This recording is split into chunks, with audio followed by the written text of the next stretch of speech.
A millionaire found a baby in the trash holding a photo of his wife. When he brought the baby home, the millionaire was paralyzed to see what his wife had planned. The rain battered the streets of Chicago, turning the metropolis into a dark, glistening maze. Oliver, a 45-year-old man, tall and elegantly built, walked briskly under his black umbrella.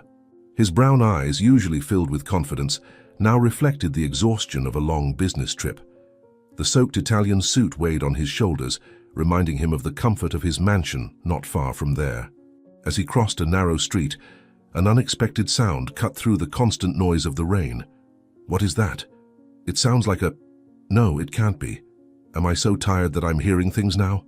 Oliver murmured to himself, frowning and straining his ears. The faint, intermittent cry of a baby echoed in the rainy night, almost drowned out by the sound of water hitting the pavement. Oliver stopped, looking around with a mix of confusion and concern. His heart raced, and a sense of urgency took over him. He walked slowly toward the sound, his cautious steps splashing water in the puddles forming on the uneven ground. Dear heavens, is that really a baby? Who would be capable of doing something like this? I can't ignore it. He let the sentence die on his lips, incredulity evident in his voice. As he approached a dark alley, the crying became clearer. Oliver hesitated for a moment, his mind racing through all the possibilities. Could it be a trap? A cruel trick by some opportunistic criminal? But the urgency of the baby's cries outweighed his doubts. He entered the alley, his eyes adjusting to the nearly impenetrable darkness. "I'm coming, little one. I'm here to help. Don't be afraid. I'll protect you." Oliver spoke softly, hoping to calm both the baby and himself. There, partially sheltered by a wet cardboard box, was a small bundle. Oliver knelt, ignoring the dirty water soaking his expensive pants. With trembling hands, he pulled back the damp blanket, revealing the red, tear-streaked face of a newborn baby.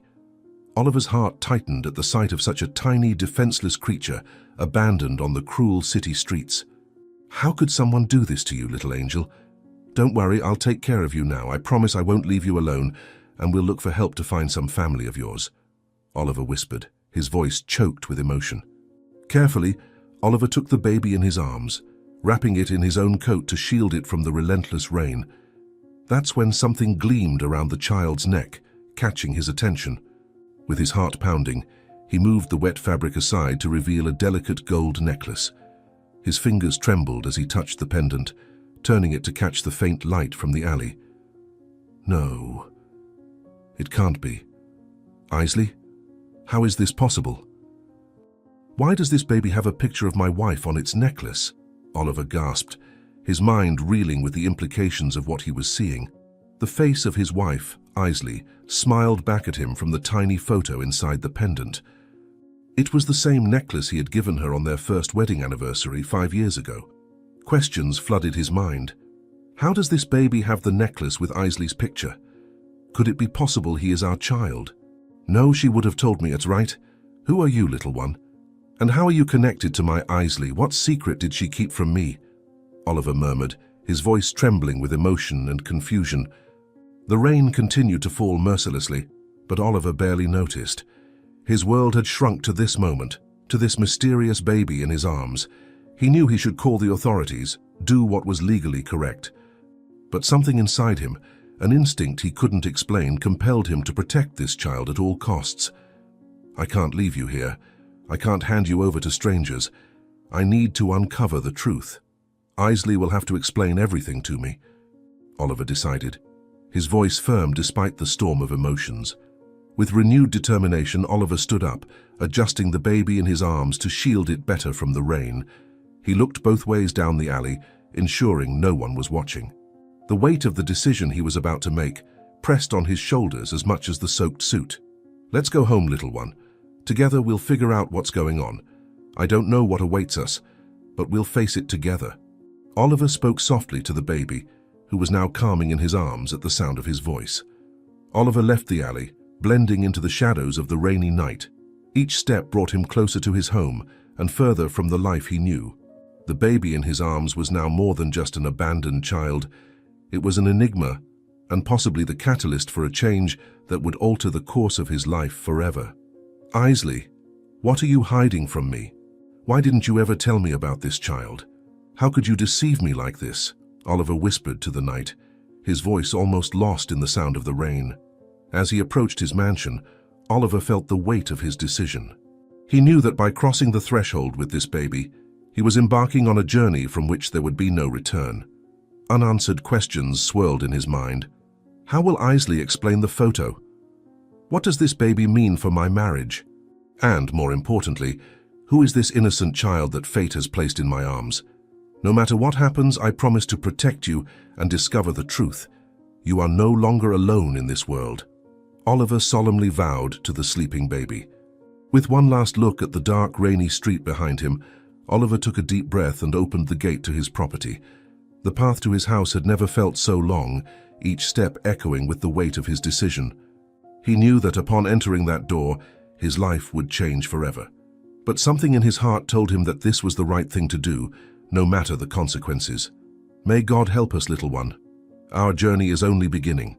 Whatever awaits us, we'll face it together, Oliver murmured, his voice mingling with the sound of the rain as he prepared to face the unknown. As he climbed the steps to his mansion, Oliver felt the baby shift in his arms. As if sensing the tension of the moment, he looked at the small face, now peaceful in sleep, and felt a wave of protectiveness he had never experienced before. Whoever this child was, he already felt a deep connection to them. I don't know who you are, little one, but you're already shaking the very foundations of my life. We may also change Isley's life for better or worse, depending on what the truth reveals to us, Oliver whispered, his voice filled with emotion. With one final deep breath, Oliver turned the doorknob and opened the door, ready to face whatever fate had in store for him and this mysterious baby that chance had placed in his path. Inside his mansion, holding the peacefully sleeping baby in his arms, oblivious to the drama about to unfold, the silence of the house was oppressive, broken only by the ticking of the antique clock in the entrance hall. Oliver hesitated for a moment, his hands trembling slightly as he held the small bundle. Isley, are you home? If you are, come here immediately. We need to have a serious and urgent conversation, he called, his commanding voice echoing off the marble walls. The sound of hurried footsteps upstairs made Oliver hold his breath. He heard Isley's voice before he saw her, her usual joy evident in her words. Oliver, my love. What a wonderful surprise. I didn't expect you so soon after that long business trip abroad, Isley exclaimed, descending the stairs. But her words died on her lips as she saw her husband's serious expression and the suspicious bundle in his arms. Oliver watched his wife closely, searching her face for any sign of recognition or guilt. Isley, a 40-year-old woman with a classic beauty rivaling movie stars, looked genuinely confused. Her green eyes, usually warm, were now wide with surprise and concern. Oliver, what is happening? What is that in your arms? And why are you so wet? Isley asked, her voice trembling slightly. With a deliberate movement, Oliver uncovered the face of the sleeping baby. The silence that followed was deafening. Isley stood motionless, her expression shifting quickly from confusion to shock and then to something Oliver couldn't decipher. Isley, I need you to explain this to me. I found this baby abandoned on the street, and he was wearing a necklace with your picture on it. What are you hiding, Isley? I need an explanation. How did this end up with an abandoned baby? Oliver said, his voice steady despite the storm of emotions inside him. Careful not to wake the child, Oliver revealed the necklace with Isley's photo. His wife's audible gasp filled the air, her eyes fixed on the small golden pendant. I don't understand. How is this possible? Is this some joke you're playing on me, Oliver? Isley stammered, taking a step back. Oliver stepped forward, his eyes never leaving Isley's face. He could see the panic growing in her eyes, the color draining from her cheeks. That's what I want to know, Isley. How is it possible? This baby has your necklace, the one I gave you on our first wedding anniversary. Do you have something to tell me? Oliver pressed, his voice rising slightly. Isley staggered, gripping the banister for support. Her hands were visibly trembling now, and Oliver could see she was struggling to breathe. Oliver, I can explain. It's not what you think, she began, but her voice faltered. The baby chose that moment to wake up, its soft cry breaking the tension in the air. Oliver looked down, trying to soothe the child, and when he looked up again, he saw Isley moving closer, as if mesmerized. "Let me see him up close, please, Oliver. Before I tell you what's going on, I need to be sure of something," Isley whispered, extending her trembling hands. Reluctantly, Oliver allowed Isley to come closer. She looked at the baby, her eyes filling with tears. Her hand gently touched the child's cheek, and a sob escaped her lips. "Oh my God. This can't be... Oliver, I can't believe this is happening to us," Isley murmured, her voice barely audible. Oliver watched the scene with a mix of confusion and apprehension. Isley's behavior wasn't that of a woman caught by surprise. Rather, it seemed like that of a mother finding something she had lost, searching for a hidden truth. It was something different. "Isley, please, stop stalling and tell me the whole truth. Who is this baby? What is going on?" Oliver pleaded, his voice now softer. Isley lifted her gaze to meet Oliver's, and what he saw there scared him. There was pain, fear, and something that looked like guilt. "Oliver, I never wanted you to find out like this. There is really something very important I need to tell you," she began, but before she could finish her sentence, her eyes rolled back and she stumbled backward. Oliver, still holding the baby, tried to reach her, but it was too late. Isley collapsed onto the marble floor with a dull thud, unconscious. Isley, wake up, please wake up, what is happening to you?" Oliver shouted, falling to his knees beside her, still holding the baby in one arm. The baby began to cry louder, frightened by Oliver's sudden movement and shout. Oliver's mind whirled, torn between concern for his unconscious wife and the need to calm the child in his arms. "It's okay, little one. Everything's going to be fine." "Isley, please don't do this to me. Wake up," Oliver murmured to the baby automatically, as his free hand checked Isley's pulse. With his heart pounding, Oliver realized he was living his worst nightmare. His wife lay unconscious on the floor, possibly needing urgent medical care, and he was alone with a mysterious baby somehow connected to her. "What do I do now? How can I help them both at the same time?" Oliver spoke out loud, panic rising in his chest.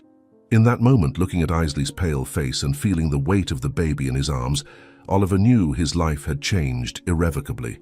The secrets his wife was hiding, the mystery of this abandoned baby, all of it was now part of his reality. Still holding the baby, Oliver knelt beside Isley. Panic overwhelmed him as he saw his wife lying unconscious on the cold marble floor. "Isley, someone help me," Oliver shouted, his voice echoing through the mansion, trying to call the staff as he realized he needed immediate assistance, raising his voice even further. The sound of hurried footsteps soon filled the house. Odessa, the middle-aged housekeeper, and Michael, the butler, appeared running into the entrance hall, their faces pale with concern. Oliver, his voice trembling but firm, ordered, "Michael, call an ambulance and Dr. Arnold immediately. Tell them it's an emergency." While Michael rushed to make the calls, Odessa knelt beside Isley, checking her vital signs. Her eyes widened as she noticed the baby in Oliver's arms, but she wisely chose not to ask questions at that moment. "Mrs. Isley is breathing, sir, but her pulse is weak. We need to act quickly to help Mrs. Isley," Odessa informed. Oliver nodded, grateful for the efficiency of his staff, and carefully handed the baby to Odessa. Oliver turned back to his wife, holding her hand and caressing her face. "Help is on the way," he whispered, his voice choked with emotion. The distant sound of sirens announced the imminent arrival of the ambulance, marking the beginning of a journey that Oliver knew would change their lives forever. As they waited, Oliver couldn't stop thinking about the whirlwind of events that had led to this moment. The mysterious baby, Isley's necklace, her sudden fainting spell. It all formed a puzzle he was determined to solve. "Whatever the truth behind all this is, I'm ready to face it," Oliver thought, looking from Isley's pale face to the baby he had held in his arms. Minutes later, Oliver was seated in the hospital waiting room, his hands trembling as he held the baby in his arms. The ambulance had arrived quickly, and the paramedics had rushed Isley inside while he was still trying to comprehend what was happening. The doctors had asked him a few quick questions, but Oliver could barely concentrate, his thoughts circling around Isley and the necklace around the baby's neck. How could this baby be connected to Isley? I need to find out soon. Time is running out and I need answers as quickly as possible, he wondered, unable to shake the image of the pendant from his mind. The emergency room door opened and a doctor stepped out with a tense expression. He walked over to Oliver, who was holding the baby in his arms. Instantly, he rose in one swift movement, his anxiety evident.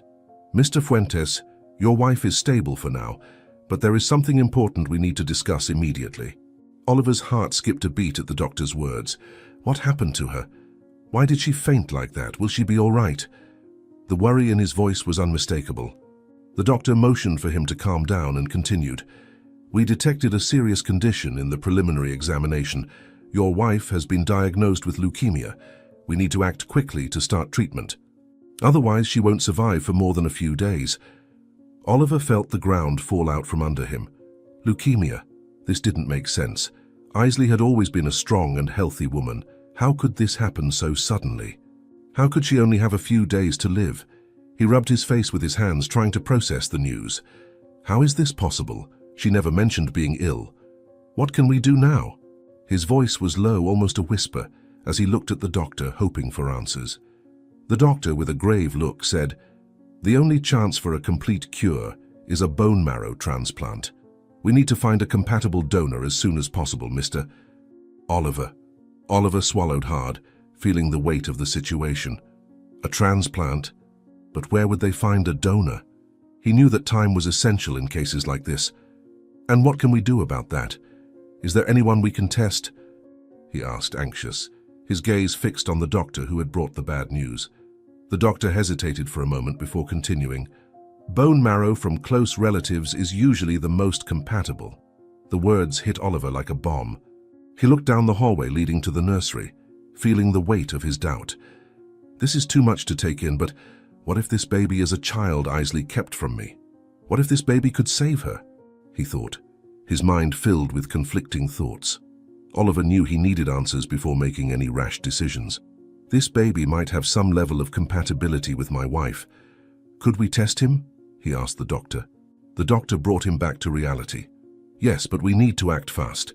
The decision is yours. If the baby is compatible, it could be a chance to save your wife." Oliver nodded slowly, still dazed.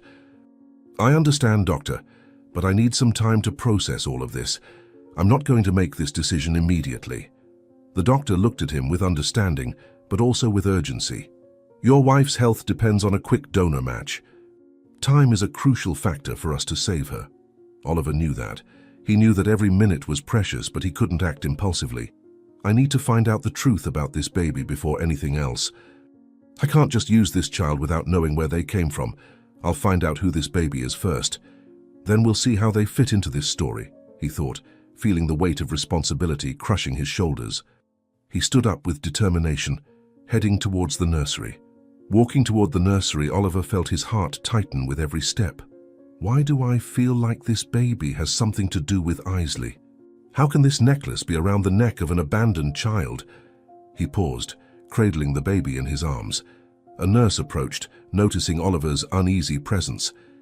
"The doctor informed us that you would decide whether to test the child's compatibility with the patient. Will this be the child to perform the transplant for your wife?" she asked, making Oliver feel overwhelmed by the pressure. "No, not right now. I want to take him with me for now. I want to do a DNA test first in a private lab. I need to know who this child is before deciding anything. I need a blood sample from my wife to see if this child could be her child," he said, his voice choked with emotion. The nurse looked confused, but Oliver was too nervous to notice. The nurse hesitated, surprised by the change in plans, but nodded, understanding the delicate situation. "Of course, sir. I'll need you to sign some papers before you leave so I can provide the sample." Oliver agreed, feeling a mix of anxiety and urgency. He knew he couldn't waste time, but he also couldn't make such a critical decision without knowing more about this child. While the nurse organized the documents and prepared the sample, Oliver stood there observing the baby with a mix of bewilderment and uncertainty. "I need to understand what's going on.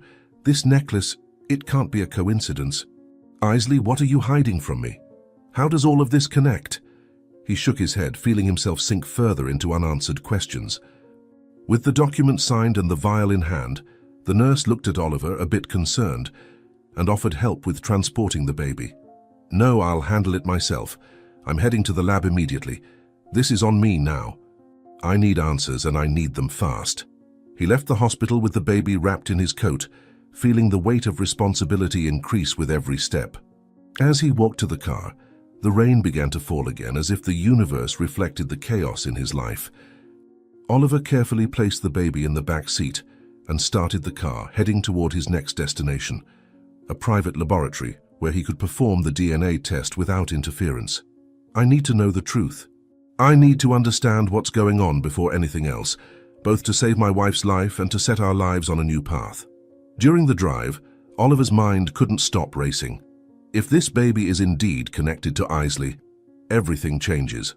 But how did he end up on the streets? Why didn't anyone tell me anything? Did she know? He wondered, gripping the steering wheel with sweaty hands, his heart pounding. He tried to stay calm, but the questions haunted him with every mile he traveled.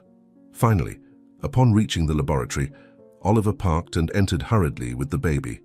The attendant looked at him curiously but didn't ask any questions.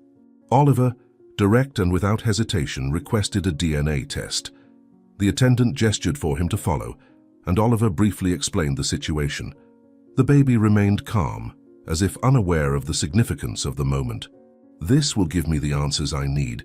I have to know the truth before doing anything. Oliver quickly filled out the paperwork, and the lab proceeded with collecting samples for the test. Oliver asked how long it would take to get the results, his voice full of urgency. "It may take a few days, sir, but we will do our best to expedite and deliver the results in a shorter time frame," said the man, and Oliver nodded, quickly thanking him. "I don't have days. My wife's life is hanging by a thread and every second counts. Please put in a rush request to get this test done in just a few hours. I won't spare any resources. I'll do whatever is required from you." While waiting for the lab procedures, Oliver felt the crushing weight of the decision still ahead.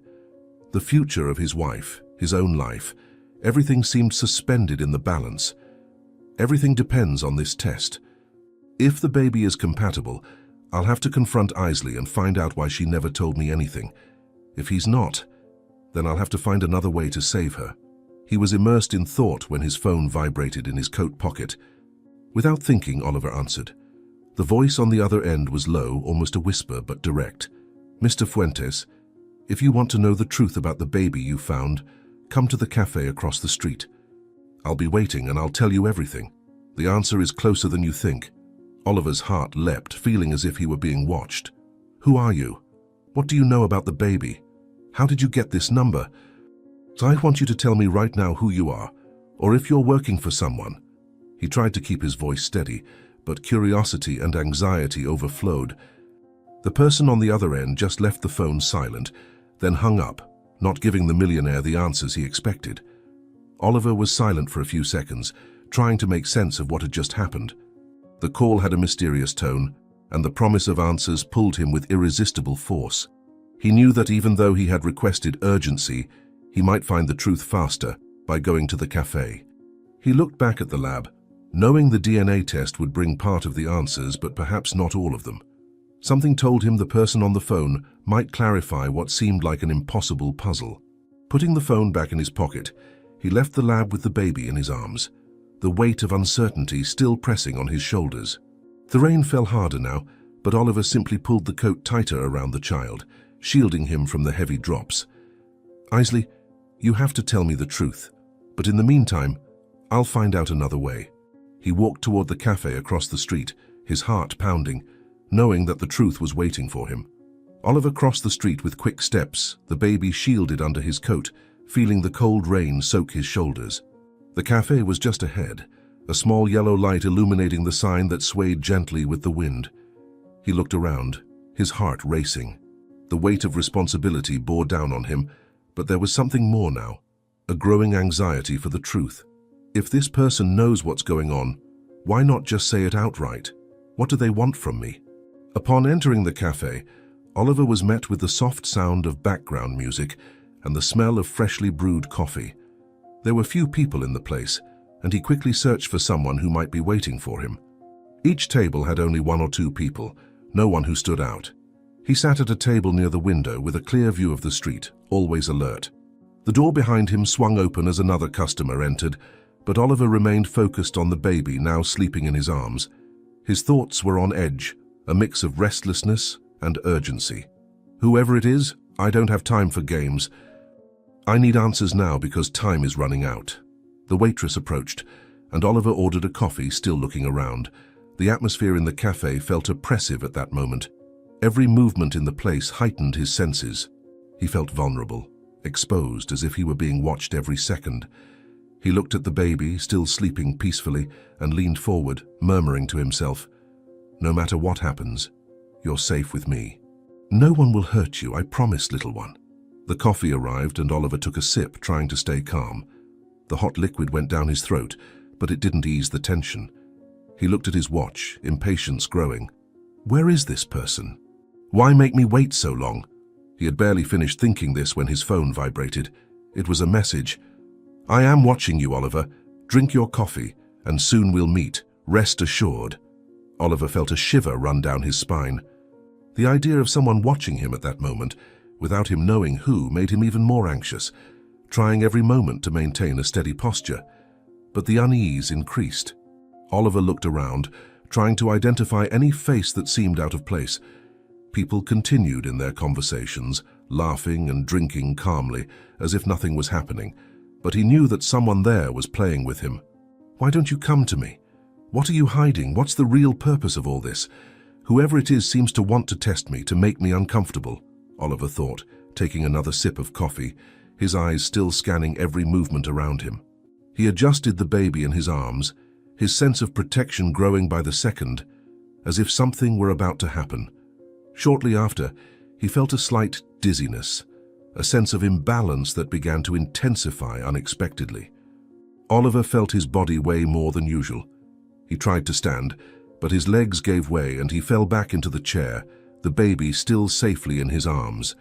Panic began to seep into his mind. No, this can't be happening now. I must have been drugged. I can't die or faint now. I need to save my wife and the baby, he murmured, feeling sweat trickle down his forehead. He looked at the coffee in front of him, realizing that something was terribly wrong. The dizziness grew, and his vision started to blur. The world around him seemed to spin as if he were trapped in a nightmare he couldn't wake up from. Oliver knew he had to protect the baby and couldn't let himself pass out. He held the baby tighter, trying to focus. Oliver's hands shook violently, and his mind was fighting to stay alert. He suspected that someone had slipped a substance into his drink and knew he needed help. The cafe door opened again, and Oliver, his vision hazy, tried to focus on who was coming in. Everything was spinning around him, and he couldn't make out faces. He tried to speak, but the words came out slurred. The baby, still safe in his arms, began to squirm, sensing Oliver's discomfort. "Please, everything's going to be okay. I'll protect you and nothing bad will happen to you, little one," Oliver murmured with difficulty, struggling against the darkness that was about to envelop him completely. Time passed indistinctly for Oliver, who drifted between consciousness and darkness. When he finally started to come to, he was lying on the floor of the cafe, his head throbbing as if it had been struck by a hammer. The first thing he did was look for the baby. His vision was still blurred, but he quickly realized the baby was no longer in his arms. Panic took hold of him, and he tried to stand, but his muscles were weak and his mind was still clouded. The cafe, once peaceful, was now deserted, with chairs overturned and the faint sound of footsteps receding into the distance. Oliver tried to think, but his mind was clouded by pain and fear. He dragged himself to the table, using it as support to stand as his vision began to slowly adjust. The desperation grew within him with each second that the baby was missing from his arms. Someone took the baby. I was drugged, and now he's gone. I will find that baby, no matter the cost. Still dizzy, Oliver leaned on the table, trying to organize his confused thoughts. The cafe was empty, the dim lights flickering, giving the scene a surreal and haunting tone. Panic began to settle in as he wondered where the baby could be. Every second lost was a weight on his conscience. Someone did this to me, and now has the baby. Whoever it is, they can't have gone far. I need the baby back. I need answers, he thought, feeling a mixture of anger and desperation. His mind, even dazed, fought to find a solution. With difficulty, he stood up, his muscles aching with every movement. He left the cafe, still a bit unsteady, and headed straight for the street where the rain had finally stopped, though the cold air still wrapped around him. The streets were deserted at this hour, except for a flickering light in a nearby alley. Oliver, with no other direction to go, decided to walk toward it, seeking any clue. As he moved forward, he felt frustration and fear rapidly growing within him. Upon entering the dark alley, he encountered a shadow moving in the dim light. For a moment, Oliver thought he was about to be mugged. A disheveled man with a scruffy beard and hungry eyes approached him with slow, uncertain steps. Oliver's heart raced, his body still too weak to react if he needed to defend himself. "I can't believe this. Not now. I can't have trouble with muggers, not when I can barely stand or walk steadily," he thought, his mind battling the dizziness. The beggar came closer, dressed in dirty and torn clothes, raising his hand in an uncertain gesture.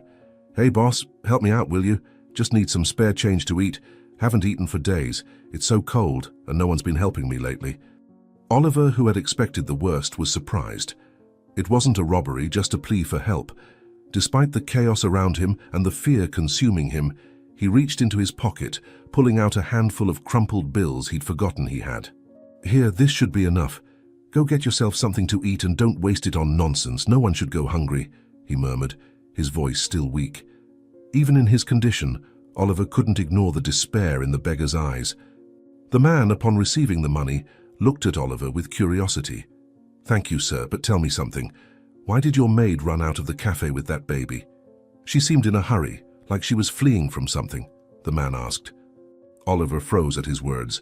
What do you mean?" "You saw someone with the baby. I need you to give me all the possible details about this person." He leaned forward, urgency growing within him. The beggar nodded before beginning to recount. "Yes, I saw her. A woman in a maid's uniform left with the child in her arms. It was quick, but she was heading east, toward the poorer side of town. That's all I remember." "She was in quite a rush," muttered the beggar, pointing in the direction of the street. With those words, Oliver thanked the beggar and began walking quickly in the indicated direction. Each step was painful, but he couldn't afford to waste time. "They're heading east. I need to get there before it's too late. I can't let anything happen to the baby. I must do everything I can to recover this child. He might be mine." "No, don't think about that now," he murmured to himself, trying to ignore the pain and panic gripping his body. The dark night around him seemed gloomier than ever, but Oliver was determined to find the baby, whatever the cost. The beggar watched him from a distance, stuffing the bills into his pocket with a sigh of relief. He didn't understand exactly what was happening, but he knew something bigger was at play. Oliver, for his part, continued walking eastward, his heart beating irregularly, anger and despair mixed into a single emotion. "I won't let them take this child from me. No matter who is involved, I will find them." Night enveloped Chicago in a dense, unsettling darkness. Oliver walked quickly, his mind racing with worry. The east side of town was known to be a dangerous area where crime thrived, and he knew there wasn't a moment to lose. Each street he turned onto seemed emptier and more sinister than the last. The streetlights flickered, casting long, distorted shadows on the uneven sidewalks. "She can't have gone far with the baby. I need to find them before something worse happens. Only God knows where this woman has taken the baby, and what terrible things could happen to him," he thought, quickening his pace despite the exhaustion weighing on his body. The poverty of the streets became more evident as he advanced. Run-down houses, peeling walls, and groups of people watching his passage with wary eyes. He knew this was not a place where he could feel safe, but that didn't matter now. Oliver walked, fighting against the growing despair. Every second, the image of the baby in danger pressed on him more. Tension was on every corner, and Oliver felt strangers' eyes on him. The alleys were filled with garbage, and the stench of decay filled his nostrils. The distant lights flickered, but no one seemed willing to leave their shelters. "With every moment I lose, the baby gets further away from me, and I lose my chance to save Isley. It doesn't matter if she lied or deceived me. She is still a human being, even if she may have betrayed my trust," he murmured to himself, trying to ignore the exhaustion and fear. Oliver knew the child's life depended on his speed and determination. Oliver stopped for a moment, trying to think of how to track someone in such a large, chaotic city. He looked around, realizing how vulnerable he was here, alone, in unfamiliar territory. He reflected constantly, trying to understand the motive behind taking the baby and fleeing. The answer was close, but it always seemed to slip from his grasp. He rubbed his face, trying to shake off the sense of helplessness. She could be hiding anywhere, but why head to this part of town, he wondered. As he moved forward, a group of men watched him from a corner, muttering to each other. Oliver quickened his pace, feeling the danger growing around him.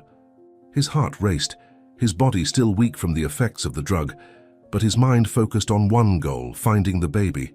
He knew that, at any moment, he could be approached or go down a path with no return. But none of that mattered as long as he hadn't recovered the child. I can't stop now. They're around here somewhere. I need to keep going, no matter how risky this may be. The streets became narrower, almost suffocating. The silence was interrupted only by the occasional sound of distant barking or hurried footsteps that disappeared soon after. He kept moving forward, even as his body begged for rest. Oliver felt sweat drip down his forehead, mixing with the dirt of the environment. Everything around seemed to work against him. I can't allow myself to falter now. I'm closer than ever. I must continue my journey, no matter the cost. As he turned another corner, Oliver spotted a worn-out building with a nearly faded sign swaying in the wind. The building looked abandoned, but something about it drew him in.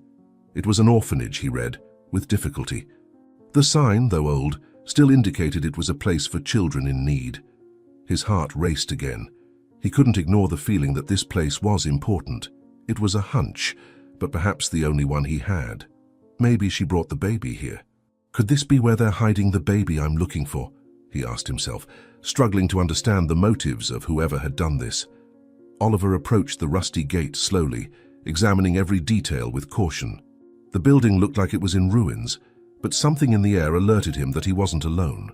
He looked around, making sure he wasn't being followed, and took a deep breath before entering. His heart pounded as he pushed open the gate, which creaked in protest, echoing down the silent street. I need to find out what's happening here. I won't leave without answers or let myself be fooled as I was at the cafe. The surroundings of the orphanage were desolate. Tall grass crept into the courtyard, and the windows were shattered. Oliver wondered if anyone was even inside. He thought deeply as he walked cautiously. Each step made the floor creak, heightening his tension. He knew any noise could alert whoever was inside, but he had to check. If I find someone here, I need to be ready for anything, he murmured softly, feeling the weight of tension increase with each second. When he reached the main door, he hesitated for a moment before pushing it open. The door creaked and slowly revealed a dark, poorly lit corridor. Oliver stepped in, catching the smell of mold and dust. The place looked abandoned for years, but he knew that didn't mean it was empty. He took a deep breath, trying to calm his racing heart, and continued down the hallway. I can't give up now. If the baby is here, I'll find him, and everything will be resolved. As he walked through the orphanage's interior, Oliver was increasingly consumed by a sense of discomfort. The peeling walls, the broken furniture, everything indicated that the place had been uninhabited for a long time. Yet somehow he felt something was wrong. He kept asking himself, there must be an explanation, something I still can't understand. Why do my instincts scream that she brought the baby to a place like this? The mystery seemed to deepen with every step he took. Suddenly he heard a noise in the distance, as if something had been moved or knocked over. Oliver stopped, his body tensing immediately. His instincts told him to keep going, taking even more cautious steps and staying alert for any further sounds. He knew he was walking into the unknown, but he had to continue. I will find him. The tension grew with every second, and Oliver moved through the hallways like a ghost, always vigilant but with his heart racing. Reaching a larger room, he glimpsed what seemed to be a partially open door. His stomach churned at the possibility of finally finding what he was looking for. Trying to stay calm, Oliver approached carefully, hearing the sound of footsteps from inside. Without waiting any longer, Oliver pushed the door open and stepped in, his heart pounding. But what he found left him even more confused. The room was almost empty, except for an elderly woman cleaning the worn floor with an old mop. The frail woman with grey hair looked up with curiosity at Oliver's sudden entrance. He looked around, hoping to find something else, but there was only silence and the presence of the old woman. Oliver felt he was in the right place this time. Without wasting any time, he approached the woman. "Excuse me, have you seen a woman around here, someone with a newborn baby? This child could be in danger." His voice was tense, but he tried to keep calm, hoping this woman could give him any clue. any information that would lead him back to the baby. The woman, her tired eyes filled with a certain wisdom, tilted her head, thoughtful. "A woman with a baby. This is an orphanage, sir. It's quite common for women with babies to show up here all the time," she murmured, as if recalling something. Oliver felt his heart race again. "Please, this is urgent. They might be hiding here. The baby is in danger. Try to remember anything. The woman must be different from those who come here every day. You must tell me if you saw anything at all." The woman continued mopping the floor for a moment, as if considering what to say. Oliver grew impatient, desperation building up. Finally, the woman stopped, leaning on the mop. Her eyes met Oliver's, and something in her expression changed. "I did see a woman acting very strange, but there's something you need to know first." Her voice was calm but carried a weight that sent a chill down Oliver's spine. He stepped closer, his urgency growing by the second. The elderly woman glanced around as if ensuring there was no one nearby. She moved closer to Oliver and spoke in a low tone. "I can't talk here. There's something very serious going on.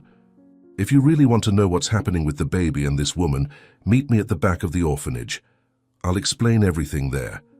Oliver looked at her confused. "Why can't you tell me now? What's happening here?"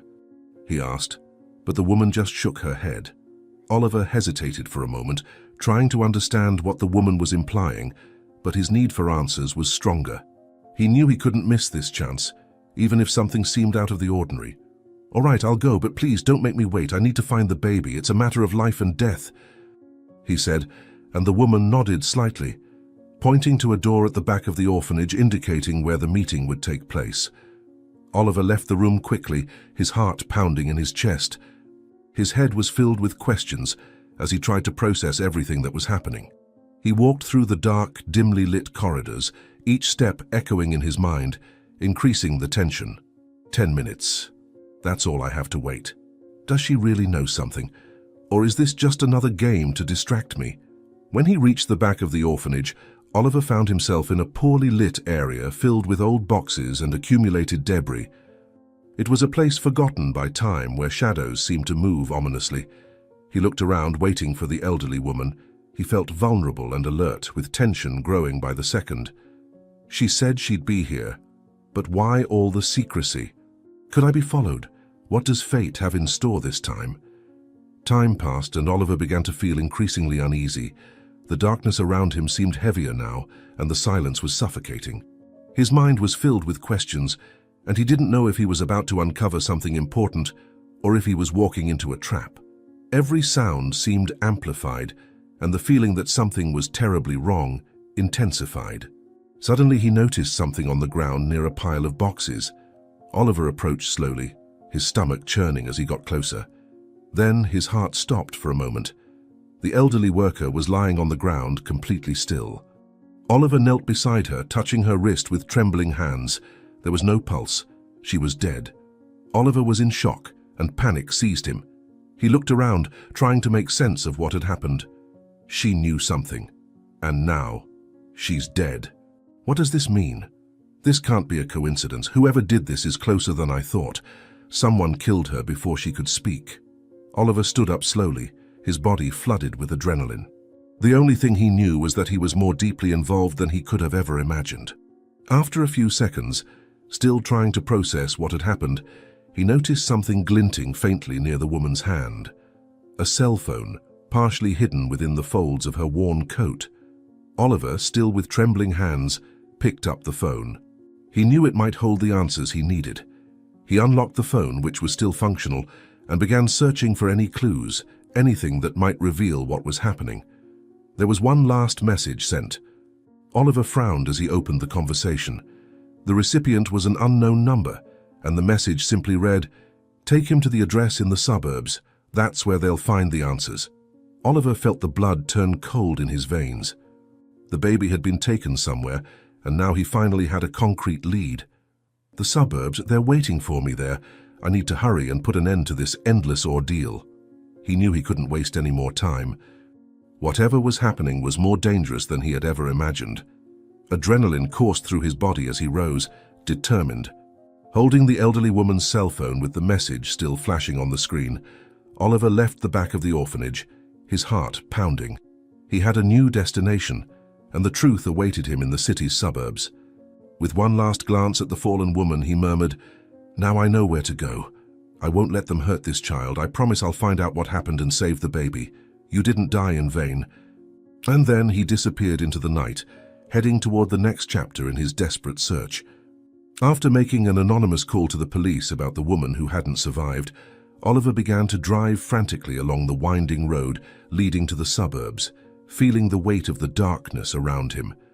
The elderly woman's phone sat in his lap, the message on the screen still pulsing in his mind. The address was unfamiliar to him, but the sense that he was approaching something dangerous accompanied him with every mile. Oliver kept his gaze fixed on the empty road. This was the moment to confront the mystery that had haunted him since he found the baby. Somehow, he knew that the answers he sought were close. The car stopped in front of an old semi-abandoned house covered in weeds and surrounded by an oppressive silence. Oliver felt a chill run down his spine as he looked at the structure before him. He took a deep breath and stepped out of the car, observing the darkness enveloping the place. The house held something sinister, an invisible presence that seemed to watch him, waiting. This is it. This is where they are. The baby is in there. I'm absolutely certain that this time, I'll get the child back and save my beloved wife as soon as possible. My family depends on me. With cautious steps, he walked toward the door, feeling his heart race. As he pushed open the front door, a long, high-pitched creak echoed through the empty house. Oliver entered, his eyes gradually adjusting to the interior darkness. The house was practically deserted, with old furniture draped in dusty sheets. The silence was absolute, interrupted only by the soft sound of his own footsteps. He looked around, trying to control his growing anxiety. Every corner of the house seemed to hide a secret, and the tension in the air only increased. Suddenly, a faint noise from one of the rooms caught his attention. Oliver felt his body tense. He walked toward the sound, his muscles taut and his senses alert. "I'm not alone here," he thought, feeling his heart race. The door to the room was slightly ajar and he pushed it open slowly, trying not to make a sound. Inside, dim light illuminated the silhouette of a woman holding a baby in her arms. Oliver stopped, the breath escaping his lungs. But what made him lose his breath wasn't just the sight of the baby. It was the woman's face. It was Isley. Oliver froze for a moment, unable to process what he was seeing. This can't be... It's not possible. Am I seeing things? Am I hallucinating? Isley. No? How can this be happening? He murmured, his mind spinning in a whirlwind of confusion. His voice trembled, and he took a step back, trying to distance himself from the impossibility before him. The woman, sensing his presence, turned slowly, each movement seeming deliberate, calculated. Her expression was calm but carried something dark, a disturbing tranquility that Oliver couldn't interpret. The woman, with a soft yet deep voice that left him even more unsettled, said, "I knew you would come, Oliver. There was no other option, was there? You always seek the truth, even if you aren't ready to face it. And here you are, exactly where I knew you would end up. But tell me, were you prepared for what you'd find, to face what's been hidden from you for so long?" She paused, watching him, her gaze heavy. "It doesn't matter. Fate brought us here, and now there's no turning back. You want answers, I know, but are you ready to hear them? Are you ready to discover that your life, the life you thought you knew, was built on lies?" Oliver took a step forward, still confused by the resemblance. "Isley? No, you're not her. Who are you? What is happening? How is this possible? Who are you?" He stammered, trying to piece things together, but the sight of the woman and the baby left him increasingly unsettled. She gave a slight, enigmatic smile. "I'm not Isley, but you recognize me, don't you? We share the same face, the same blood." Oliver felt the ground shift beneath his feet. The woman looked down at the baby in her arms and sighed before answering, "My name is Days. I'm Isley's twin sister, the sister she never told you about, the sister who was abandoned in childhood." Her words cut through the air like a sharp blade. Oliver felt a wave of shock course through his body. Twin sister? Abandoned? Isley never said anything about you. Why would she hide something like this? He couldn't believe what he was hearing. How could Isley never have mentioned her? He needed answers, but the situation was only getting more confusing. Days gave a faint smile, but her eyes remained cold. She forgot me, Oliver. She was raised in a life of privilege while I was left behind, rejected. No one ever cared about me, not even our parents. And now, here you are, looking for this baby. But the question is, what do you really know about him? There was a deep bitterness in her voice, something Oliver couldn't ignore. Days held the baby tightly, almost daring Oliver to come closer. Oliver tried to remain calm, but the tension was palpable.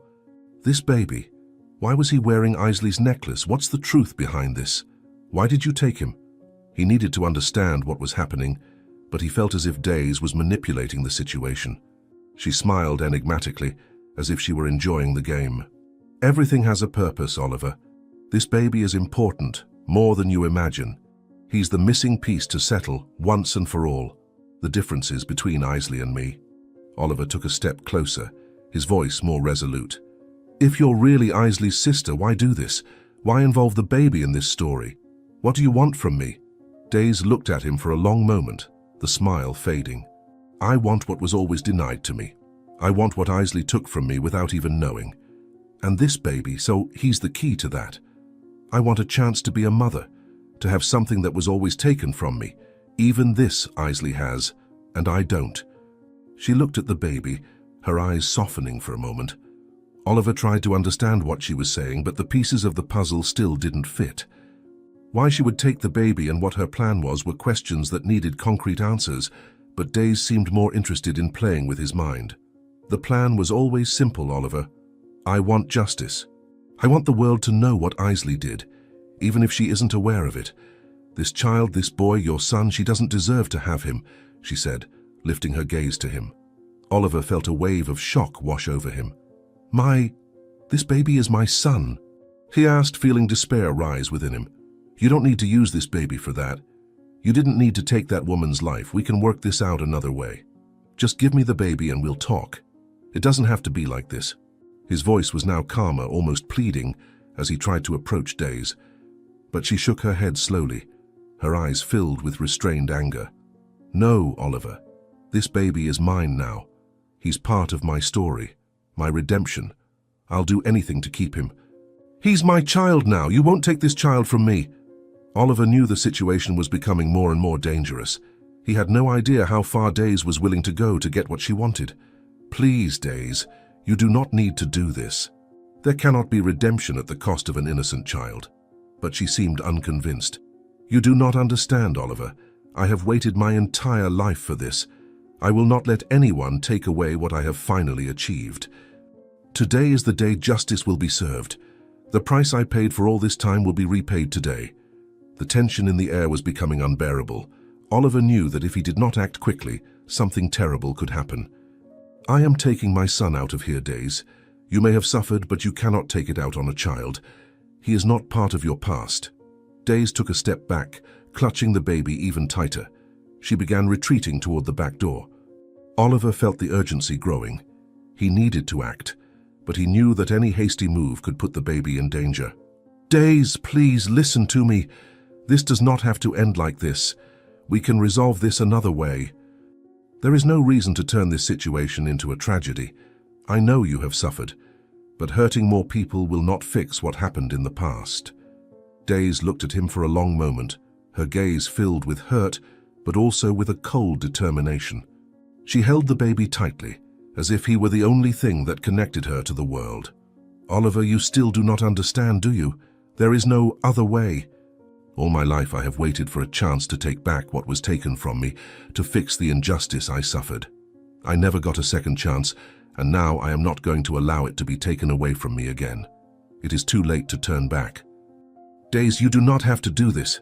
My son has done nothing wrong. He is not part of the past that hurt you. He is innocent, just as you once were. Do not do to him what was done to you, Oliver pleaded, his voice trembling with desperation as he took slow, careful steps toward her, trying to stay calm. He needed to stop Days from doing something irreversible. Think about it. We can find a solution. I know Isley would never have abandoned you. I do not know what happened in the past, but I can help.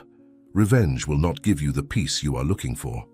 Days let out a bitter laugh, a laugh that echoed through the empty walls of the house. Her eyes sparkled with a mix of sadness and madness. "You think you can help me? You think anyone can? After everything I went through? I lived in the shadows while Isley had everything. Love, family, safety. And what did I have? Nothing, Oliver. Nothing but being forgotten and the pain. And now you are telling me not to do what is necessary?" Her eyes grew cold and merciless as she held a box of matches, her fingers twisting a small wooden matchstick between them. Oliver froze, his heart racing. "What are you doing, Days? For heaven's sake, you do not need to do this. Setting fire to this house will not change the past. It will only destroy more." He felt sweat trickling down his forehead as he looked at the matches in her hands, each second heightening the tension. "Please, think about what you are doing. The baby. You said yourself you want to be a mother. What kind of person would do this to an innocent child? Is this what you want?" Days observed him, the silence between them charged with an energy that seemed ready to explode. "I want justice, Oliver. I want everyone to feel what I felt. The pain of loss, of abandonment, of fire that consumes everything and leaves nothing but ashes. This baby, he is the symbol of everything I could never have. He will be the sacrifice for my suffering. And if Isley did not have the courage to tell you about me, now you will find out what she hid, in the most painful way." Before Oliver could say anything else, Days, with a determined motion, struck the match, and the flickering flame danced before his eyes. Oliver took a few steps forward, but Days had already thrown the lit match into a corner of the room, where old papers and flammable objects were piled up. The flames began spreading quickly, licking the wooden walls and the floor with ferocity.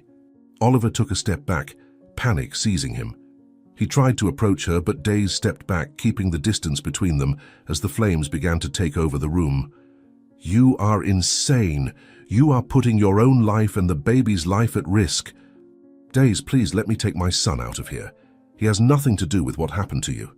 He pleaded, but Days laughed, a dark, desperate laugh, as if she was embracing the chaos she had unleashed. "You still do not understand, Oliver. I am not leaving here. There is no salvation for me." Desperate, Oliver looked at the spreading fire, knowing that every second lost meant more danger for the baby. He needed to act quickly. "You do not have to destroy yourself like this. If you feel you were left behind, I can help you build something new, but this is not how suffering ends. Please, Days, think about the baby." He took another step forward, feeling the heat of the flames rising, but Days remained relentless.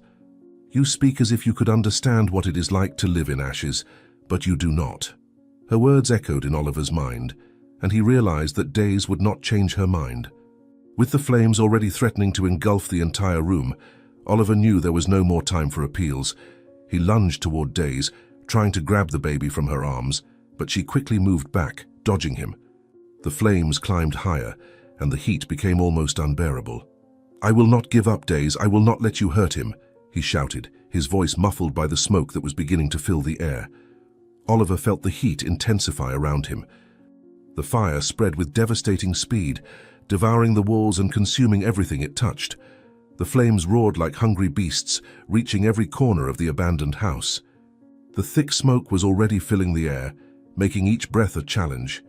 He knew he did not have much time. The baby was in danger, and Days seemed completely surrendered to the chaos she had created. He looked at Days, who remained still, clutching the baby with frightening firmness. Her gaze was fixed on the flames, as if hypnotized by the destruction around her. Oliver felt despair taking over. "Days, please. It does not have to be like this. Let me save the baby and we can leave here. There is still time," he shouted, his voice hoarse from the heat and smoke as he slowly approached her. Days raised her eyes, a sad, resigned smile on her face. "Oliver, do you really think there is salvation for me? Some people do not want to be saved. I am one of those people." Oliver felt his heart tighten, but he could not give up. "No. You may not want to save yourself, but the baby has done nothing wrong. He does not deserve to pay for this. Please, Days, let him go. I promise I will do whatever it takes to help you. It does not have to be like this." He held out his hand, his eyes fixed on the baby who was so close and yet seemed unreachable. Days hesitated for a moment. Something in Oliver's gaze made her waver, as if a part of her wanted to believe there was still a way out. but the anger and pain she had carried for years were stronger. She looked at the baby, then back at Oliver, with a look of deep regret. "You will never understand. Isley had the life that was denied to me. This baby represents everything I never had. I am not giving him up." Before Oliver could respond, a beam from the ceiling fell, crashing to the ground with a loud bang that reverberated through the house. The fire was now out of control and the smoke was suffocating. "Days, please, there is no more time. If we do not leave now, we are all going to die." Oliver tried to take another step toward her, but Days backed away, holding the baby even tighter. Oliver felt a wave of desperation, but also of adrenaline. He knew that if he did not act at that moment, it would be too late. Ignoring the heat that felt like it was burning his skin, he lunged toward Days. She tried to resist, holding the baby tightly, but Oliver managed to carefully grab the child and pull him from Days' arms. The baby's cries echoed through the room as the flames roared around them. "Days, I have to get him out of here now," Oliver shouted as he wrapped the baby in his coat, protecting him from the heat and smoke. "You can hate me. You can want to burn this house to the ground, but the baby will not die here. I will not allow it." He took a step toward the door, but when he looked back, he saw Days standing in the middle of the room, tears streaming down her face. Oliver hesitated for a moment, holding the baby securely in his arms. He knew he could just leave the house, save the child, and let Days stay behind. But he could not do that. He could not let Days destroy herself along with that house. "Days, I am not leaving here without you. No matter what you think happened in the past, you do not deserve to die like this. I will not let you do this." Days shook her head, still overwhelmed by years of accumulated pain. "Oliver, you are a fool if you think you can save everyone.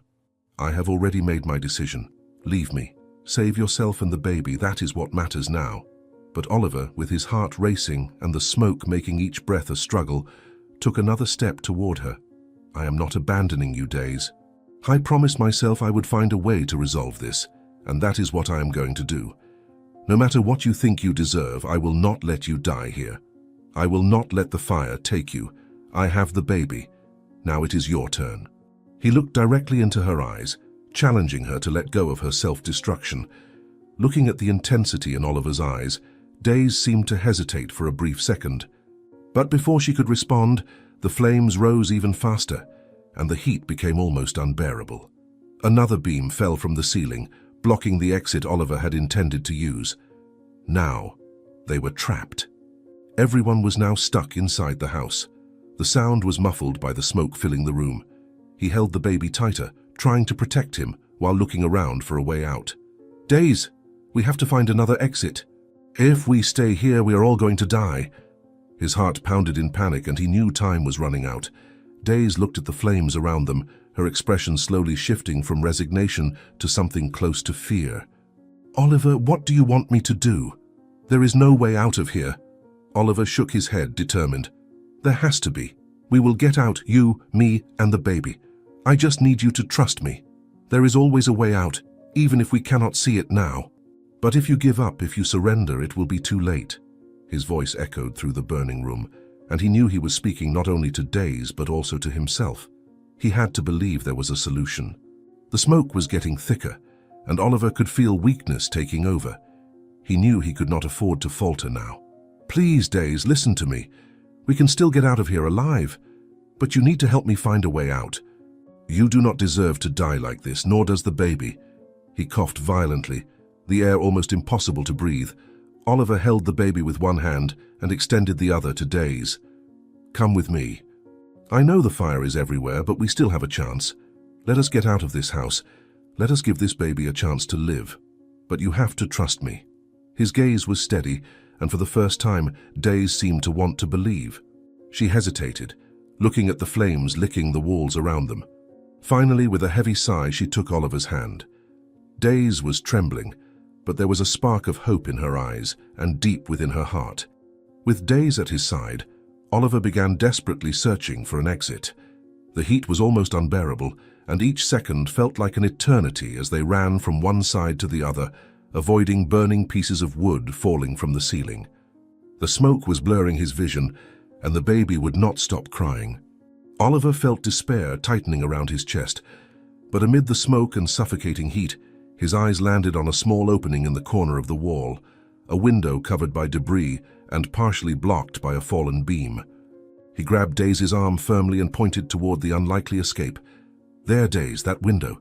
It is our only chance. If we can move that beam, we can get out before the fire consumes everything. You need to help me. Now." Daisy looked at the window, her eyes wide with a mix of hope and fear. She nodded, wiping tears mixed with soot from her face, and rushed to help Oliver. He handed her the baby, protecting him with his coat, and with desperate effort began pushing the beam. "Push with me, Daisy. Push with all the strength you have. We cannot give up now. I promised we would get out of here alive, and I am going to keep that promise." Daisy, with renewed determination, used all her strength, and together they managed to move the beam enough to clear the window. Oliver, breathing heavily, opened the way and pushed Daisy and the baby out before climbing through himself, just seconds before the house collapsed completely under the flames that almost prevented him from saving everyone, and also Isley, whose time was nearly up. Right after that tragic moment, Oliver collapsed to his knees on the cold asphalt as they escaped the burning house. The fresh night air felt like a blessing after the suffocating heat and smoke, but he was still gasping, struggling to breathe. The smoke he had inhaled during those last moments had almost left him breathless. With the baby safely in his arms, he looked over at Daisy, who was also exhausted, her face covered in soot and her eyes staring into the distance. The sound of police and fire truck sirens echoed in the street, adding to the tension that still lingered in the air. Oliver, watching the flames consume what remained of the house, knew the nightmare was not over yet. He looked down at the child in his arms, who had finally stopped crying. The little one seemed unaware of the chaos around him, his eyes half closed, still frightened by the noise and confusion. Oliver felt the weight of that moment. He had saved the baby, but everything around him seemed to be crumbling. "I will not let this be the end for him, not after everything we have gone through and what we still have to face ahead," he thought, determined to protect the baby, even when the world around him seemed to be falling apart. Daisy remained silent, her body slumped in defeat. There was nothing more she could do, and Oliver knew the police were on their way. "Daisy, it is over. There is nothing more to do. You need to surrender. This cycle of destruction, it cannot continue. No matter how much the pain has consumed you for so long, we cannot let it define our lives. Think about what you have done. Think about what is at stake." Oliver took a deep breath, trying to find some peace amid the chaos, but his words were filled with sadness. She looked at him, her eyes filled with a pain so deep it seemed impossible to erase. I do not know who I am anymore, Oliver. I spent so long being someone who should not exist that now there is nothing left of me, not even the baby. What do I have now?" Daisy looked at the baby in Oliver's arms, but her gaze no longer held the intensity it once did. The desperation that had driven her seemed to have extinguished, and all that remained was the acceptance that the end was near. Oliver held the baby more tightly, feeling the weight of that life in his hands. "What remains, Daisy, is what you choose to do from here on. You can continue down the path of destruction, or you can somehow find a way to start over. It might be too late to change the past, but it is not too late to let the future be free from the same darkness. You still have a choice." His words were calm, but carried a silent plea. He did not want to see Daisy wither away any more than she already had, even with all the wrongs she had committed. At that moment, the sirens grew louder, and the police finally arrived. Cars with flashing lights stopped in front of the burning house, and officers quickly got out, assessing the situation. Oliver looked at Daisy one last time before standing up, still holding the baby firmly. "Do not run, Daisy. Please. It will only make things worse. You need to face what you did, but you can do it with dignity. Surrender now. I am asking, please. Do what is right. Life rewards those who do good and take responsibility for their actions." She stood motionless for a few seconds, watching the officers approach. There was a glimmer of resignation in her gaze, as if, in that moment, all her internal struggles, the hatred, and the vengeance she had carried had finally been exhausted. Daisy slowly raised her hands, looking at Oliver one last time. You always believed you could save everyone, did you not? I really wanted to believe I could be saved too, but some people are beyond redemption." Daisy's words were soft, almost whispered. echoing in the silence that followed. The officers reached her, handcuffing her hands firmly but without brutality. Days, it is not about redemption. It is about accepting the consequences and moving on, no matter how difficult that may seem. You can still change, Days. There is still time. Think about it. Oliver spoke as he watched her being taken by the police. This was the end of a tortuous journey for Days, but also the beginning of something new. She was placed in the police car, the sound of the doors closing resonating through the street. The baby, who had been crying before, was now quiet in Oliver's arms, as if sensing the immediate danger had passed. But the tension in the air had not yet completely dissipated, and Oliver knew the weight of what had happened would not vanish easily. I did what I could. Now everything depends on you, Days. Everything depends on your choices from here on, he thought, watching the police car drive away. Oliver took a deep breath and looked up at the dark sky, the flames from the house still lighting up the horizon behind him. He was exhausted, both physically and emotionally. The past few hours had been a test of his strength and sanity. I don't know how I'm still standing, but what matters, little one, is that you're safe and that you really are my son. The child I've always dreamed of having. The miracle is here. You're safe with your father, and that's what counts now, he said, his voice thick with emotion, tears streaming down his face. Still, Oliver knew there was another battle ahead. His thoughts went to Isley. From the moment everything began, her absence had been a constant presence in his mind, like a shadow following him. The thought grew in his mind with an increasing urgency. The feeling that time was running out gripped him, and he started walking towards the car. I need to go to the hospital. Let's go. We need to see your mother. I can't waste any more time. I need to be with her. At that moment, his phone vibrated in his pocket. He frowned, pulling out the device quickly. The sirens around him and the noise of the street seemed to fade when he saw the hospital's name on the screen. A chill ran down his spine, and he answered the call with trembling hands, his voice thick with apprehension. Something inside him already knew that what he was about to hear was not good news.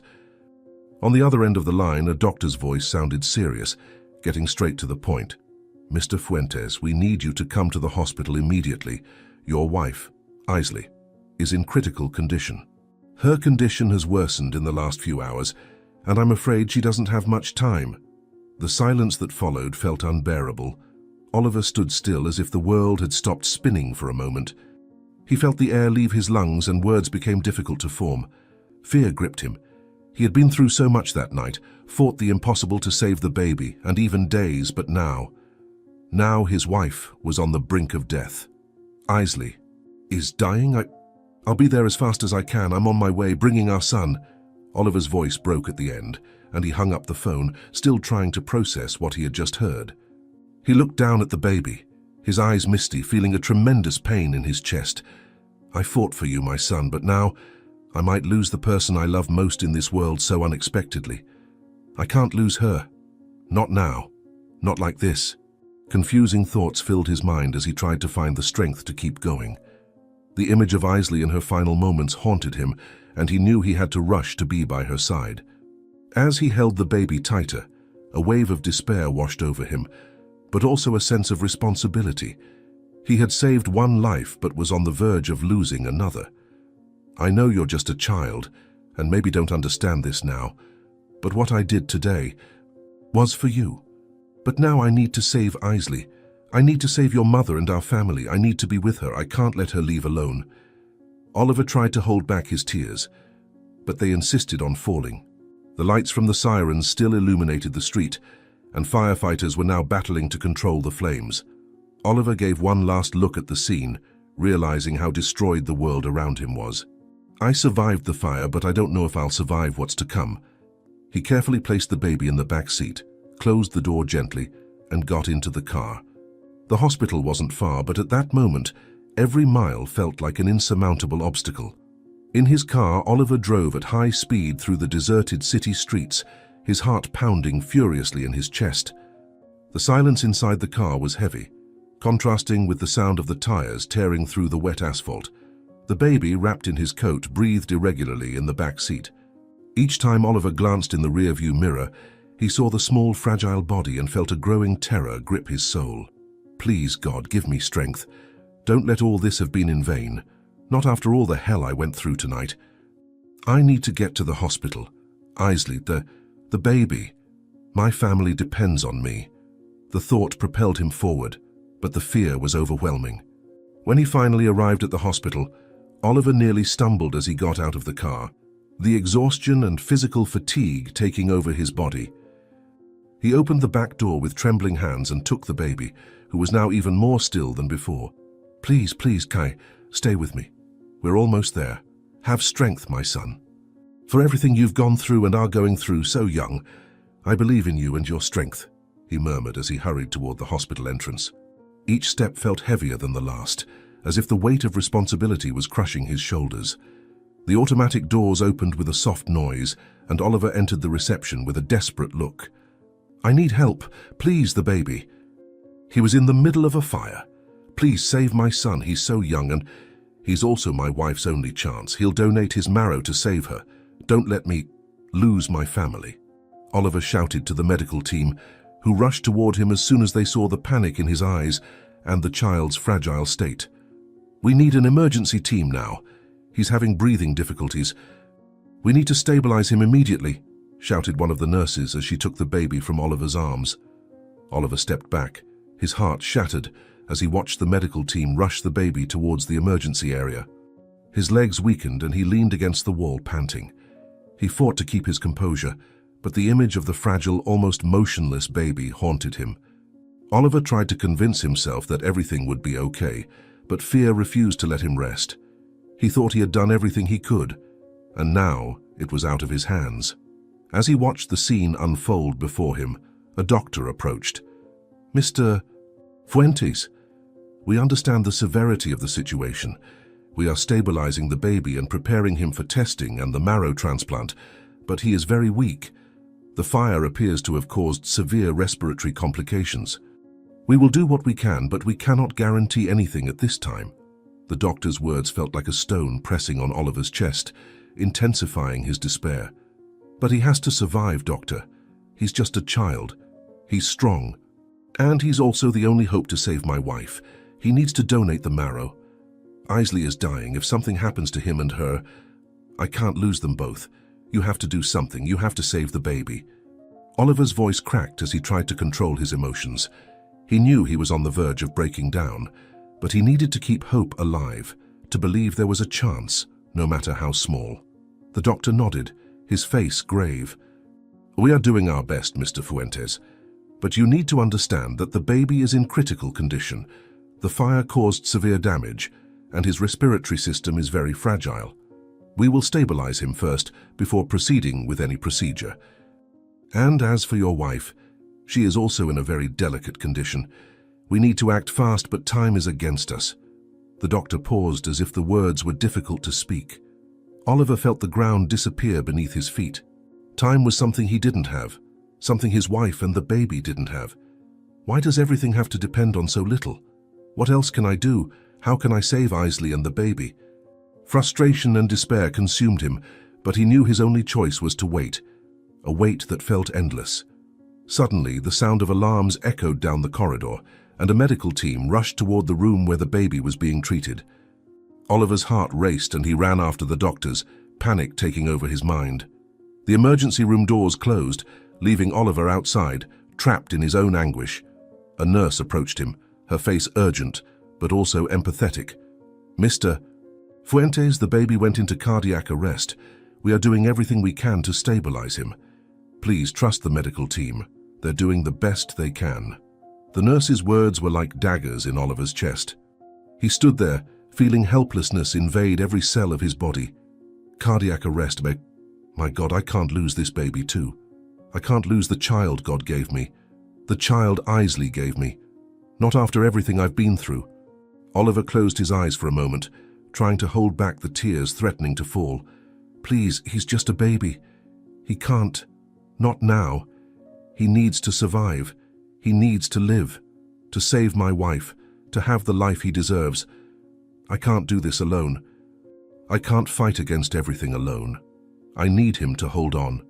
Oliver leaned against the wall, arms crossed over his chest, watching the doctors fight for the baby's life from the other side of the glass. Minutes passed, but they felt like hours to Oliver, who kept his eyes fixed on the medical team, waiting for some sign of improvement. He felt powerless, a feeling he hated more than anything else. He was used to solving things with his own hands, but now all he could do was wait and pray. Please, please, don't let him die. Not after all this. I can't lose my family. Finally, the doctor returned, his expression graver than before. Oliver immediately knew something was wrong. The doctor sighed deeply, his forehead creased with worry. Mr. Fuentes, we tried to stabilize the baby, but the situation is critical. He's not responding as we'd hoped. The smoke inhalation and damage from the fire have severely compromised his respiratory system. At this moment, we can't start the transplant process. He's fighting for his life, and we cannot guarantee he'll survive. Oliver felt the ground open beneath his feet. The doctor's words hit him like a punch to the stomach. Everything around him seemed to fade away, leaving only the distant sound of his heart pounding uncontrollably. No, this can't be happening. Not after everything. The baby. He has to survive. He has to live to save his mother and have a life filled with joy with his family. His voice trembled, barely a whisper, as if he were begging the doctor to say everything would be all right, but reality was merciless. The doctor continued, his voice low and careful. Mr. Fuentes, we've done all we can so far, but the baby is entering a critical state. We need to focus on trying to keep him alive before thinking of anything else. Your wife's condition is also delicate, and without the transplant we don't know how much time she has. Oliver was stunned, the doctor's words echoing in his mind. The baby was on the brink of death. Isley was dying. Everything was falling apart. Without saying a word, Oliver turned and walked away. He felt the weight of despair suffocating him, each step heavier than the last. He didn't know where to go or what to do. Everything seemed out of control, as if he were being dragged into an abyss from which he couldn't escape. I can't lose them both. I can't. What can I do now? What should I do now? He murmured to himself, the words coming out almost as a plea. He needed a miracle but didn't know where to find it. Rain began to pour heavily outside the hospital. Oliver stepped out the main doors and felt the cold drops hit his face, mixing with the tears he could no longer hold back. He didn't care about the rain or the cold. All he felt was unbearable pain, a crushing emptiness. Why is this happening? Why is everything going so wrong? If there is any higher power, God, please do something. Show me what to do, I'm begging you. He looked up at the dark sky, raindrops falling into his eyes. Wandering aimlessly down the wet sidewalk, Oliver felt lost, as if the world were collapsing around him. I did everything I could. I fought. I brought the baby. I saved days. And yet, everything is going wrong. Isley is dying. Our tiny baby is dying. He ran his hands over his wet face, not knowing what else to do. The sound of rain was the only thing filling the night. I need a miracle, but where do I find one now? He stopped under the awning of a building, looking out at the city around him. The car lights passed by, reflected in the puddles. For everyone else, it was just another night. For Oliver, it was the night when everything he loved was about to be taken from him. Isley, I did everything I could, I swear I did, but it feels like the world is determined to make me lose you. How will I go on without you? He looked at the sky again, seeking answers in a place where he knew there would be none. Suddenly his mind was overcome with a wave of anger, mixed with despair. He punched the wall of the building beside him, feeling the pain radiate through his hand, but he didn't care. Why? I can't accept this. I can't lose my family like this. Not after everything I've been through, after everything I've faced. He shouted, his voice muffled by the rain, the echo of his own pain mixing with the sound of the drops hitting the ground. Oliver fell to his knees on the sidewalk, his head down, his hands buried in the wet ground. Minutes passed like hours, Oliver lost in his own suffering. He felt the rain running down his body, but the cold outside was insignificant compared to the ice growing in his heart. I always believed that if I fought hard enough, things would work out, but now it feels like I'm powerless. I don't know what else to do, he murmured to himself, his voice weak, as he felt hope slipping away. As he knelt there on the street, the sound of a siren approached. Oliver slowly raised his head, watching an ambulance pass by quickly. All I can do now is wait, wait for something, anything to happen. Because the way things are, I don't know how to bear this pain anymore. He stood up slowly, his body weighed down by exhaustion and sadness, and began to walk aimlessly, wandering as if he had lost his grip on reality. The rain poured heavily over the city, drenching every corner, every street, as if the sky was crying along with Oliver. Every drop that hit his face mixed with his tears, which he could no longer hold back. Despair consumed his body, and he could barely think straight. His knees gave out and he collapsed on the wet sidewalk, not caring who was passing by, not caring about the world around him. The only thing that mattered now was that he felt powerless. His heart beat in an erratic rhythm.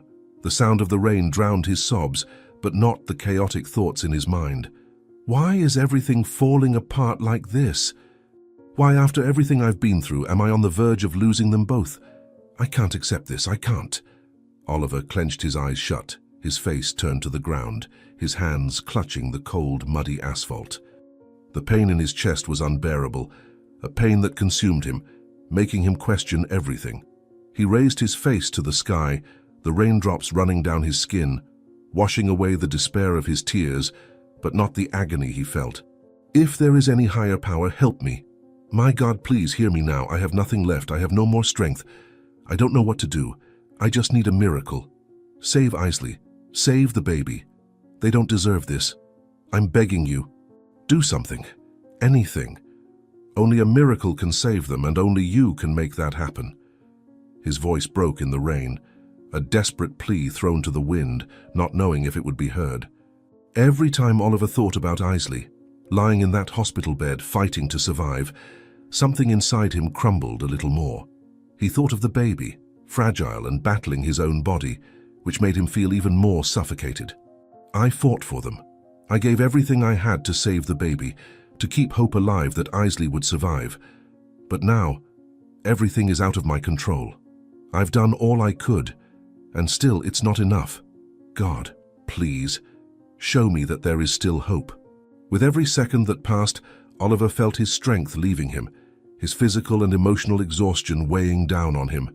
His knees sank into the wet ground, and the cold began to seep into his bones, yet he didn't move. What am I waiting for? I'm waiting for a miracle, but what will really change? Is anyone listening? Is there still a chance to save them? He thought, almost without the strength to speak aloud.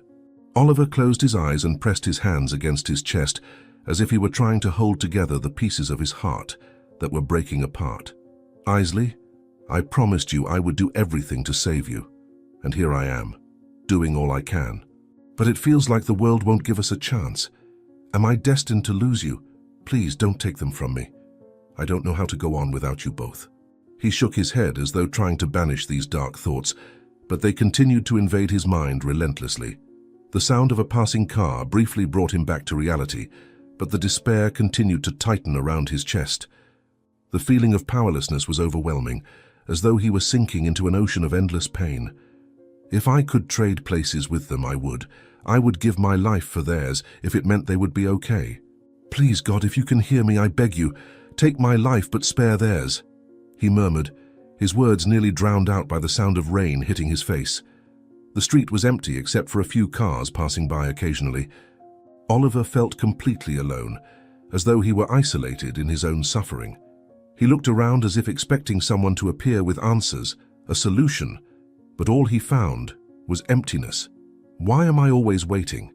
Waiting for something miraculous to happen? The truth is, there's nothing more I can do. Everything is in the hands of the doctors and something greater, if that even exists anymore. He punched the ground in anger, feeling pain radiate through his hand, but the physical pain was nothing compared to the emotional agony. I can't do anything more. I'm powerless. I'm just a man who loves his wife and is on the brink of losing her. And this baby, our son that I always dreamed of, I don't even know if he will survive. I can't believe this is happening. I can't accept this. Tears mixed with the rain ran down his face, and Oliver fell to his knees again, sinking his hands into the wet ground. Minutes felt like hours, and Oliver stayed there on his knees in the street, begging for something, anything that could turn the situation around. He didn't know who else to turn to, didn't know what else he could do. Isley, you once told me that everything happens for a reason. That no matter how hard life is, there's always a lesson, something that teaches us to keep going. But now, I see no sense in any of this. What's the reason for so much suffering? Why can't I get a miracle when I need it most?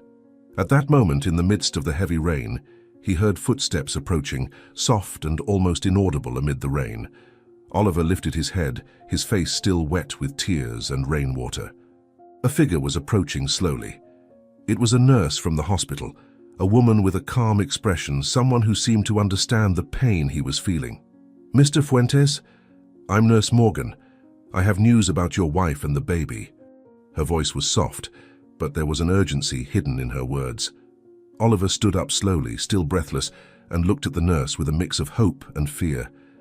"News? What happened? Are they alive? Are they okay?" He could barely speak, his mind still clouded by despair, but Morgan's presence seemed to bring a thread of hope back to his heart. The nurse nodded, a small smile appearing on her lips, as if she knew how much those words would mean to Oliver. "Yes, Mr. Fuentes, both of them are responding to treatment. The baby is still fragile, but we've managed to stabilize him. Your wife, Isley, is doing better than we expected. The next few hours will still be critical, but now there is real hope. This isn't the end. They're fighting, and we're doing everything we can to help them." Morgan's words hit Oliver with the force of a miracle. He felt his legs almost give way from relief, as if the weight on his chest were finally starting to lift, even if only slowly. He looked up at the sky, feeling the rain still running down his face, but this time the tears that mixed with the raindrops were of gratitude. Thank you. Deep in my heart and my faith, I knew they could fight. I never lost hope. Never," he murmured, his words coming out broken but filled with emotion. Morgan stepped closer, placing a comforting hand on Oliver's shoulder. "They still have a long road ahead, but you brought them here. Now we need to keep fighting, and that includes you too. They're going to need you by their side." Her words were a balm for Oliver's soul, and he nodded, feeling his determination reignite within him. "I'll be there. I'll fight for them until the end. No matter what happens, I won't give up now.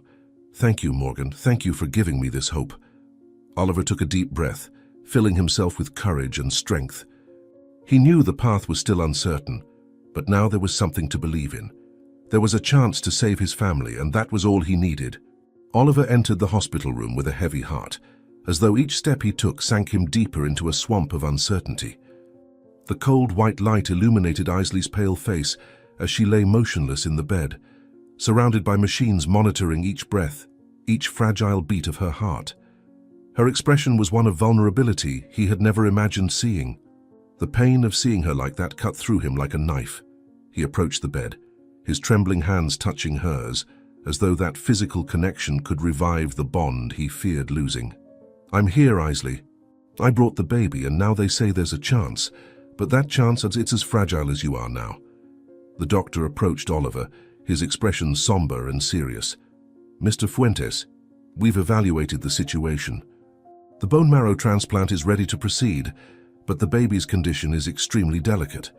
The decision you need to make is not easy. If we proceed, there's a high risk for both your wife and the baby. Both are very weak, and any complications could be fatal for either one or even both.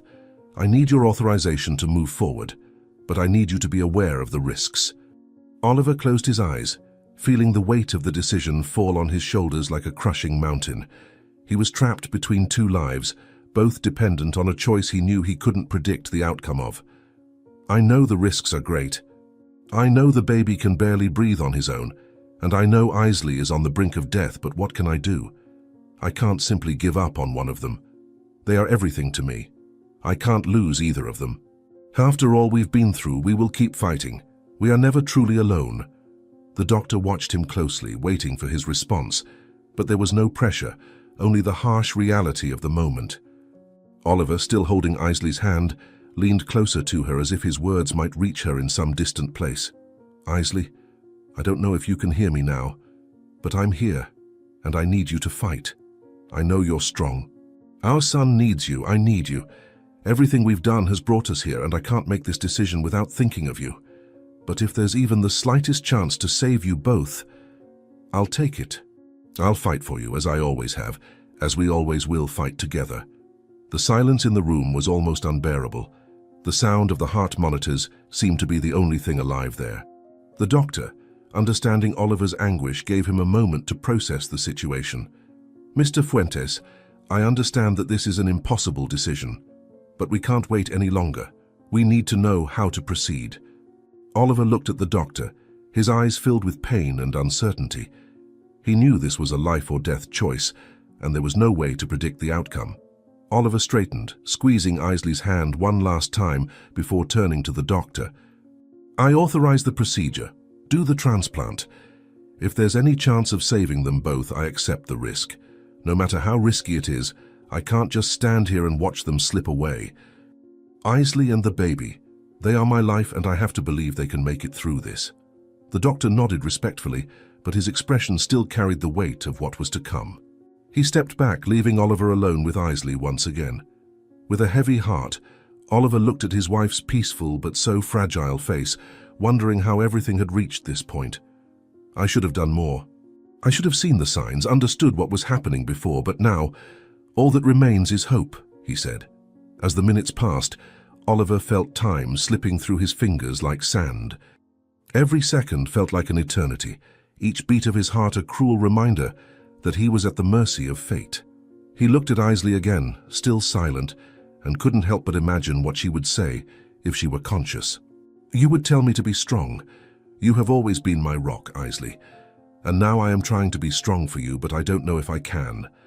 I don't know if I can handle the possibility of losing you, of losing our little son," he said. Minutes later, the procedure began. The doctors worked in silent harmony, each movement precise, each action filled with urgency and care. Oliver watched through the procedure room window, feeling powerless. He wanted to be inside, holding Isley's hands, protecting the baby, but all he could do was wait. Anxiety consumed him as he paced back and forth in the corridor, trying not to succumb to despair.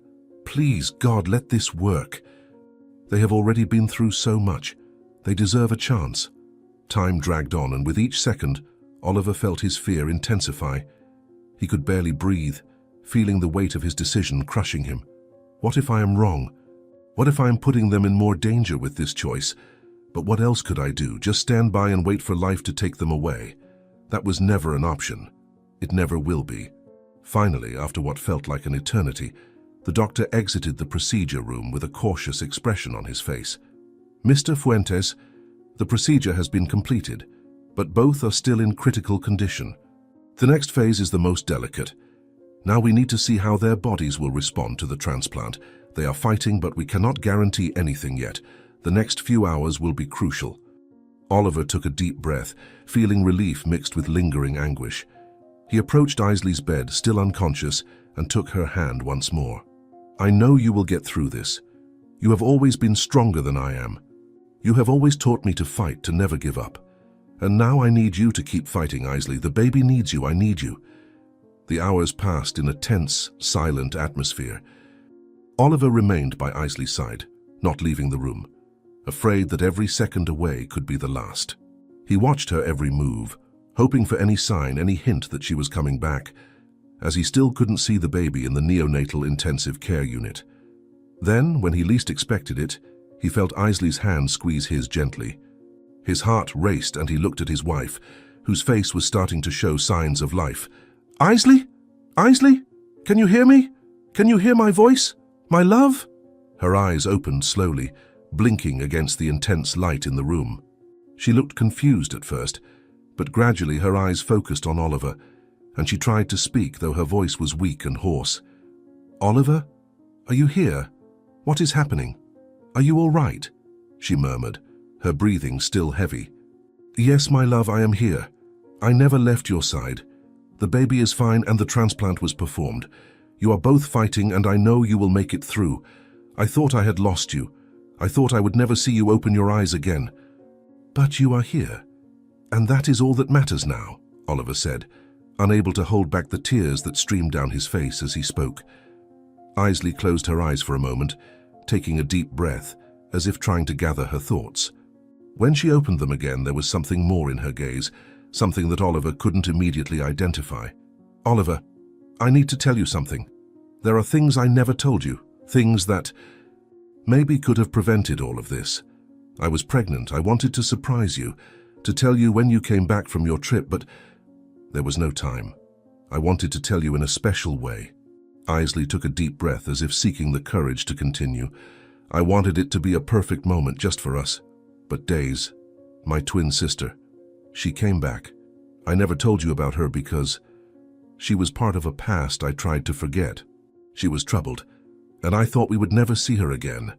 But she found out I was pregnant and started threatening me, saying she would take everything from me, including you," she said. Oliver felt the weight of Isley's words sinking into his mind like an unexpected blow. He could barely process what he was hearing.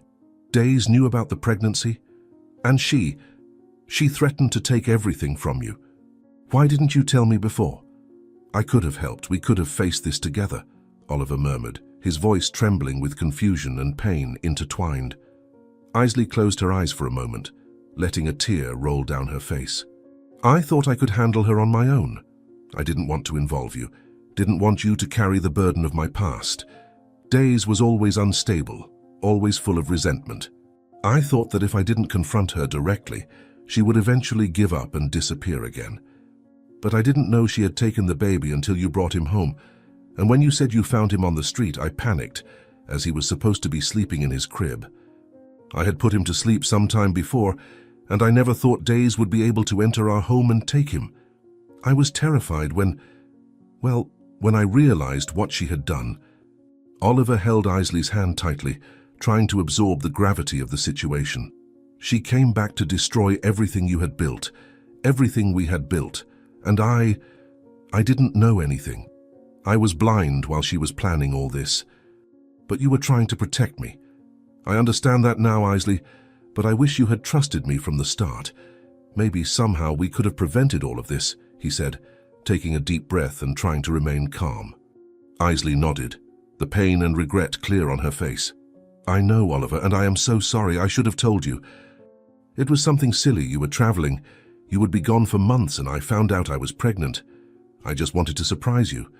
But when I started receiving the threats, the fear of losing you, the fear that Days would do something terrible, held me back.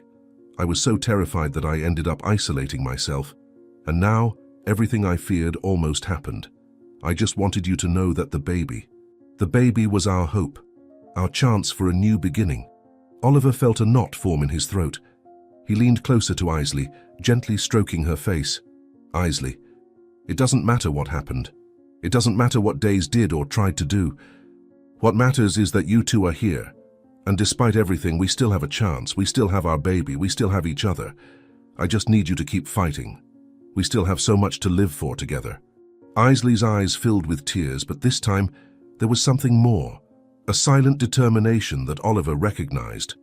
"I will keep fighting, Oliver. For you, for our baby, for everything we almost lost. I will not give up. I promise we will make it through." Oliver smiled despite everything. "That is all I needed to hear, because together we are stronger than anything that tries to tear us apart. We will get through this, and we will raise our child, just as we always dreamed." He kissed Isley's forehead, feeling a renewed sense of hope and relief. After all they had faced, there was still a light ahead, and Oliver held onto it with all his strength. The battle was not yet won, but in that moment in the silence of the hospital room, Oliver knew that regardless of the challenges ahead, he and Isley would fight together, and they would win. A few months had passed since that night in the hospital, the night Oliver felt everything would fall apart, and that he would lose the two people he loved most. But miraculously, both Isley and the baby survived, and now life was slowly getting back on track. The house was bathed in the soft light of a quiet morning. The distant sound of birds echoed through the open window, and Oliver, sitting on the living room sofa, watched Isley rocking the baby in her arms. The little one whimpered softly but soon calmed down, feeling secure in his mother's embrace. Oliver leaned back on the sofa, feeling a peace he hadn't felt in a long time.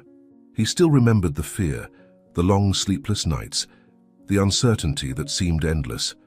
"I never thought I would see this day," he said, seeing you with our son in your arms. It's like a dream. After everything we have been through, I cannot believe we made it, he murmured, looking at the scene in front of him with gratitude in his heart. Isley looked at him with a soft smile, her eyes shining with a serenity that also seemed new. Me too, Oliver. There were moments when I thought we wouldn't make it, moments when I thought I would never be here with you, with our son, but you fought for us, and I don't know how I will ever thank you for that. Her voice was sweet, but carried the weight of the difficult memories that still lingered over them. Oliver stood up and walked over to her, placing a gentle hand on her shoulder as he looked at the baby. There is no need to thank me, Isley. You and our son mean everything to me. I would do this 1,000 times, face anything to protect both of you. Just knowing you are here with me is worth more than any thank you. We overcame this together, and that's what matters. Isley took a deep breath, feeling the peace of the moment but also aware that the traumas were still present. Sometimes I find myself reliving those days, reliving the fear, the pain, and I wonder if we are truly safe now. I know Days is in prison and that it's all over, but sometimes the memory of what happened still haunts me.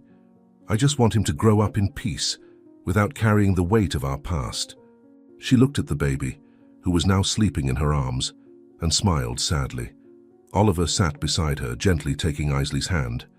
I understand. I also have those moments when it feels like everything could fall apart at any instant. But then, I look at you, at him, and I remember that what matters is the present. The future is something we will build together, step by step, leaving the past where it belongs. We have already been through the worst. Now it is time to live this new chapter, to enjoy our family. Isley nodded, moved by Oliver's words. You have always been my strength, Oliver. Even when I couldn't see a way out, you believed we could win. And now, all of this feels distant, as if it were a nightmare we finally woke up from. But sometimes I wonder what lies ahead. How will we adapt to this new life? Will we really be able to leave it all behind? Oliver smiled, softly brushing his fingers across her face. We don't need to leave everything behind all at once. Overcoming what we lived through is a process. It will take time, and that's okay. The important thing is that we are in this together. I won't let you carry these traumas alone, and our son. He will grow up knowing he has parents who went through so much, but who love him more than anything in the world. That is what matters now. Isley smiled, a genuine smile, but with a lightness Oliver hadn't seen in a long time. You're right. We are going to build something new, something beautiful. We'll give him a life filled with love and hope, not fear and pain. I feel ready for this new stage. Even with the scars we carry, I know we can make this work. The baby began to stir in Isley's arms, and she rocked him gently, soothing him back to sleep. Oliver looked at the scene with a sense of fulfillment he had never imagined he would feel. He is a survivor, just like us. He went through so much, but now he's here, safe in your arms. It makes me realize just how strong we are together, Isley. Nothing can break us, not after what we faced. Isley leaned into Oliver, resting her head on his shoulder while still holding the baby. I am grateful we made it this far, and I am grateful you never gave up on us. Sometimes it feels like it was all a test to see if the love we have was strong enough, and now I know that it is, that it always was. Oliver smiled, kissing the top of her head lovingly. Our love has always been strong, Isley, but now it's unbreakable. No matter what happens, we'll face everything together. We'll build our life one day at a time, without rushing, without fear. Our son will grow up surrounded by love, and that's what truly matters. The morning sun filtered through the window, filling the room with a soft, welcoming light. The house, once filled with tension and fear, now felt like a home again. Oliver looked around, feeling a deep peace, something he hadn't felt since before all the events that nearly tore his family apart. He knew challenges would still come, but with Isley and their son by his side, nothing seemed impossible. Isley, her eyes still closed, spoke softly. I could never have imagined that we would be here like this. When I think of everything that happened, of how we almost lost everything, I feel even more grateful that we overcame it. I just want every day from now on to be a celebration of this new chance we have. Oliver squeezed her hand a little tighter, and it will be. Every day will be a victory, Isley. Every smile from our son, every peaceful night will be proof that we made the right choice, that we never gave up. We deserve this happiness, and we will protect it with all we have. This is the life I always wanted for us. And now we can finally live it."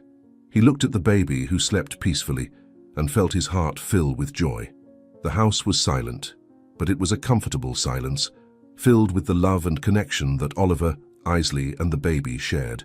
Oliver knew there was still a long road ahead, that the ghosts of the past might appear from time to time, but he also knew that, with Isley by his side and their son in their arms, they would be able to face anything.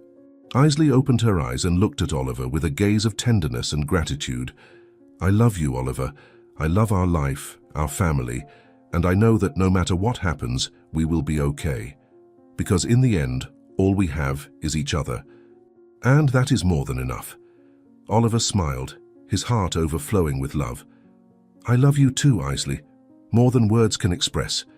And I will always be here, for you and for our son.